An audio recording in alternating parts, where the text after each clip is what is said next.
नाज़रीन बे पासे ब्रेकिंग न्यूज़ अवां सां कराची में शेयर कंदासीं। कराची स्टेडियम में 14 सालन बाद टेस्ट मैच ॾखण अफ्रीका जी क़ौमी टीम ख़िलाफ़ बैटिंग जारी है।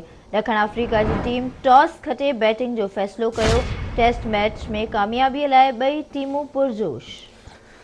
बिल्कुल नाज़रीन, अहम ख़बर वती पहुचाई पिया। कराची स्टेडियम में 14 सालन बाद टेस्ट मैच थी रही है। ॾखण अफ्रीका की क़ौमी टीम ख़िलाफ़ बैटिंग जारी है। ॾखण अफ्रीका की टीम टॉस खटे बैटिंग जो फ़ैसिलो किया है, जैसे तो टेस्ट मैच में कामयाबी लाइ ॿई टीमूं पुरजोश हैं। अहम ख़बर वती पहुचाई पिया। कराची स्टेडियम में 14 सालन बाद टेस्ट मैच थी रही है। इन जा वधीक तफ़सील वठंदासीं। असां सां कराची में लाइन ते मौजूद आवाज़ टीवी जो रिपोर्टर महताब शर। जी महताब, वधीक छा अपडेट है? जी बिल्कुल, तो कराची स्टेडियम में 14 साल बाद टेस्ट मैच जो आगाज़ थी चुको है। ॾखण अफ्रीका की क़ौमी टीम के विच में टॉस जो विधी वही है। ॾखण अफ्रीका टीम टॉस खटे वती है, जैसे बैटिंग करण जो फैसलो करे टेस्ट मैच कामयाबी के लिए ॿई टीमूं पुरजोश हैं। कुछ देर से बाद में टेस्ट मैच जो आगाज़ जो जी।